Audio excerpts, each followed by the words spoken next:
Dear Professor Good, we are here in Vienna for the 12th Congress of Neurorehabilitation organized by the World Federation for Neurorehabilitation. What is your first-hand opinion on this event so far? Well, I think the event has been tremendously successful. There's been good attendance, there's a lot of enthusiasm by the attendees, and the science has been top rate. The venue in Vienna has also been wonderful. It's a great time of the year to be in Vienna, so if we have any free time, we can get to enjoy the city a little bit. I think that the setup at the convention center is very nice. We've had very good support, not only from the convention center, but from the other staff that we have from EFNR and the WFNR as well. Have you participated in any previous editions? Yes. Of course. All of them, I think, except the first two. This is actually the second Congress we've had in Vienna. We had one, I believe it was in 2010. So this is the second one. I would say that they keep getting better all along. The only problem was we had to have a virtual Congress during the COVID-19 pandemic.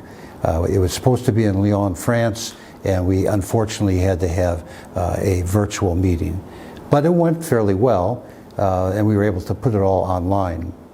And you know, I would mention one thing, perhaps this is a good time to mention it. This meeting, there's, I believe, 1,200 or 1,300 people here on site. But we also have quite a few hundred virtual, and that's really unique. We haven't done a combination meeting before.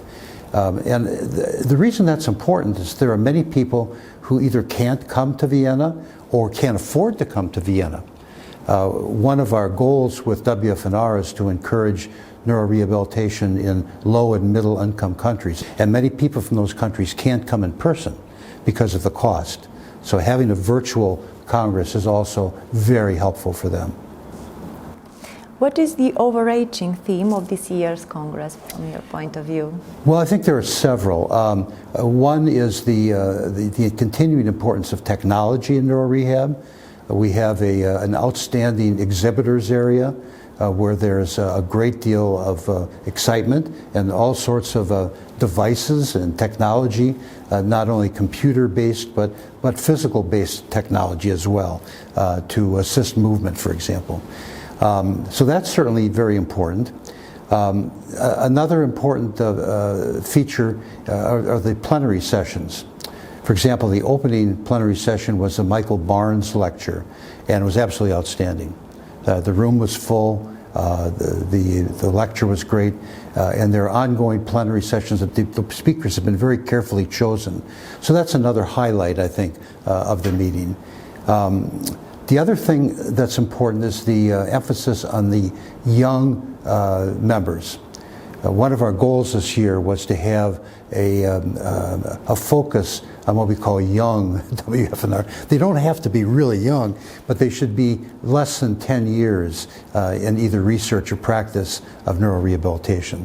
So it can be an older person, but relatively new to the discipline. But we have special sections on that. There was a workshop on it. There are symposia that are dedicated to what we call young WFNR members. And that's going to be a real focus going forward, too. We also have developed a mentorship program. I had a contact with a mentor that was assigned, a mentee that was assigned to me today, actually. He contacted me by email. And all of the more senior members of WFNR have been assigned a younger mentee to help guide their career. So that's been another focus of the Congress. My next question actually relates to this young new generation. So what do you think is the impact of such events on the new generation specialists in neurorehabilitation? Well, you know, these people are the future of neurorehabilitation, and it's important to get them engaged and excited early on in their career. And I hope that these people will then carry on the traditions and come up with new ideas all the time. You know, when you get people, gray-haired guys like me, doing things all the time, things can get a little bit static. We need new ideas, and the young WFNR can provide those ideas. You already mentioned the benefits of a hybrid event. The next questions, maybe you can extend a bit.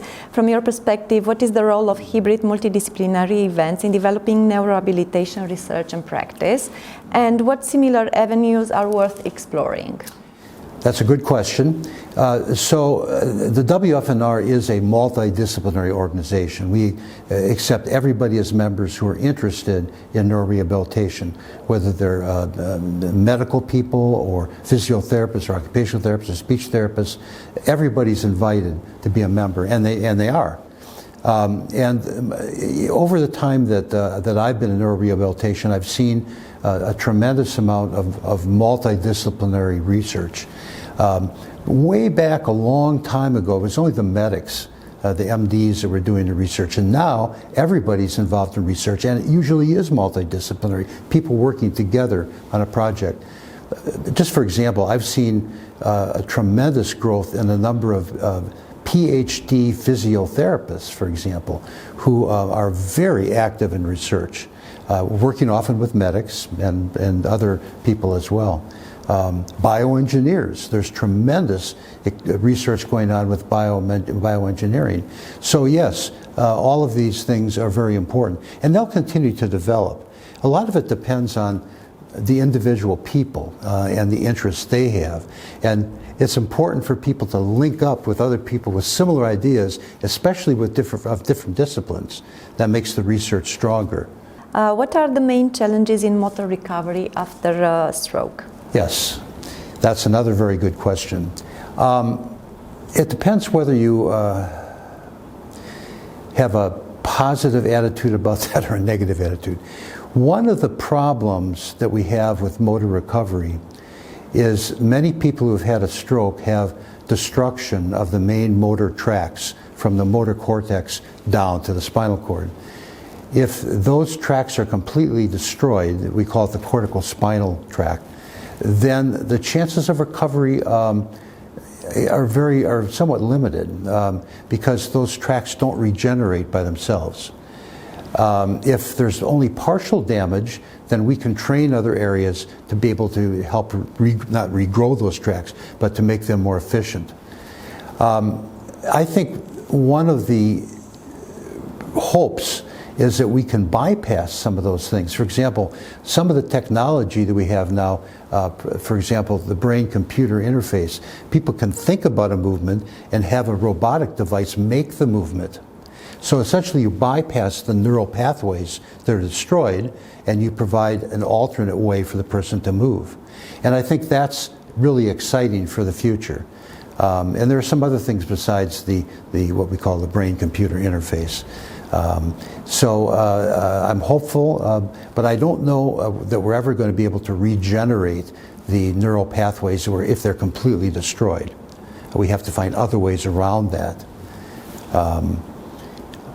There's another point, I guess.